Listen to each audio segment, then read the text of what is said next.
Hello students, class 10th का ये बहुत ही इंपॉर्टेंट चैप्टर है लाइफ प्रोसेसेस। अब हम देखेंगे इस चैप्टर में क्या क्या चीजें हैं जो आपको पढ़नी है और बेसिक इंट्रोडक्शन इस चैप्टर का क्या है। देखो, सबसे पहले कोई पूछता है कि कोई चीज लिविंग है या नॉन लिविंग, तो कैसे बताते हैं लिविंग है या नॉन लिविंग? बताओ, सोचो। अगर हम कहते हैं कि कोई चीज ग्रो कर रही है, क्या ये ग्रोथ क्राइटेरिया हो सकता है कि कोई लिविंग है या नॉन लिविंग? तो कभी कोई बोलेगा हाँ जी, प्लांट्स तो ग्रो करते हैं, ह्यूमंस भी ग्रो कर रहे हैं, हर तरीके का ऑर्गेनिज्म ग्रो करता है, तो ग्रोथ तो लिविंग क्राइटेरिया होना चाहिए। लेकिन ऐसा तो नहीं है। क्या माउंटेन्स ग्रो नहीं करते? बिल्कुल, उनके ऊपर डिपोजिशन होता जाए अगर सैंड का, तो माउंटेन्स बिल्कुल ग्रो कर सकते हैं। ये तो क्राइटेरिया नहीं है। ऐसे ही मूवमेंट, क्या मूवमेंट क्राइटेरिया हो सकता है? एनसीईआरटी ने इसी तरीके के कुछ इंट्रोडक्शन में पॉइंट्स दिए हैं और इससे हमें लिविंग और नॉन लिविंग के बारे में डिफरेंशिएट करने के लिए कहा है। लेकिन लिविंग ऑर्गेनिज्म को हम लिविंग तभी कहते हैं जब उसके अंदर कुछ तरीके के बायोकेमिकल प्रोसेसेस होते हैं जिन्हें हम कहते हैं लाइफ प्रोसेसेस। ठीक है स्टूडेंट्स। और आपसे अगर ये पूछा जाए कभी भी कि भाई यूनिसेलुलर ऑर्गेनिजम्स या मल्टीसेलुलर ऑर्गेनिजम्स, इनके बीच में भी किस तरीके से लाइफ प्रोसेसेस होते हैं, क्योंकि यूनिसेलुलर में तो एक ही सेल होती है, यूनिसेलुलर में तो सिंगल सेल है, वन सेल, तो क्या इसमें लाइफ प्रोसेसेस होंगे सर?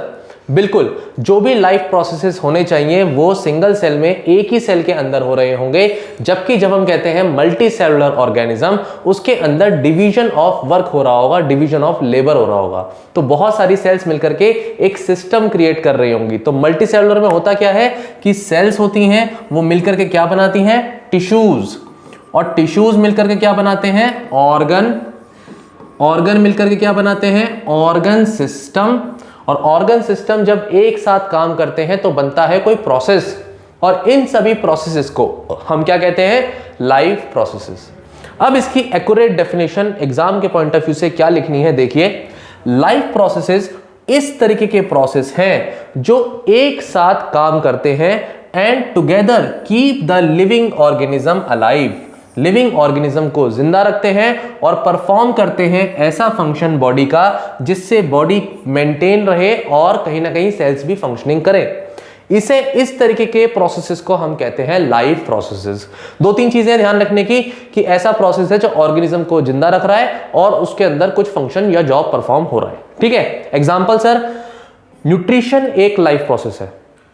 हम खाना खाते हैं और खाना खाने के बाद जो खाना होता है वो हमारी बॉडी की सेल्स में जाता है, वहां ऑक्सीडेशन ऑफ फूड होता है और फूड ऑक्सीडाइज करने के बाद हमें क्या मिलती है? उससे एनर्जी। फिर रेस्पिरेशन वाला एस्पेक्ट, रेस्पिरेशन में क्या है? ऑक्सीजन से जब फूड इंटरेक्ट कर रहा है तो वहां पर ऑक्सीजन रिक्वायर्ड होती है और CO2 प्रोड्यूस होती है। यही तो प्रोसेस हुआ जहां हम इनहेल करते हैं ऑक्सीजन को और एक्सहेल आउट करते हैं CO2। तो मैं डिफरेंस भी बताऊंगा आपको कि ब्रीदिंग क्या होता है और रेस्पिरेशन क्या होता है, दोनों में डिफरेंस है। ब्रीदिंग एक फिजिकल प्रोसेस है, जबकि रेस्पिरेशन में एक बायोकेमिकल रिएक्शन हो रही होती है जहां फूड का टूटना बहुत जरूरी है ताकि ATP प्रोड्यूस हो। ATP क्या है? 9th क्लास में आपने पढ़े होंगे, adenosine triphosphate energy currency of the cell. ठीक है स्टूडेंट्स। Next, transportation. अब देखो, कहीं पर फूड का क्या हो रहा होगा? ब्रेक डाउन हो रहा होगा और दूसरी जगह उस एनर्जी की रिक्वायरमेंट होगी, तो ऑब्वियसली चीजें इधर से उधर ट्रांसपोर्ट करनी पड़ेंगी। ऐसे में ट्रांसपोर्ट सिस्टम क्या है? यहां पर हमारी बॉडी में जो ट्रांसपोर्ट सिस्टम है वो है ब्लड। सबसे सिंपल ट्रांसपोर्ट सिस्टम।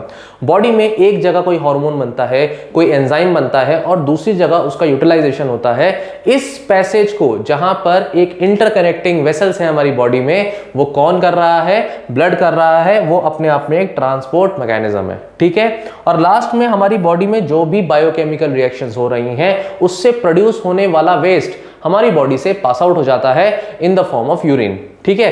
तो हमें पढ़ना क्या है? हमें लाइफ प्रोसेस में, न्यूट्रिशन में ह्यूमन डाइजेस्टिव सिस्टम का डायग्राम करना है।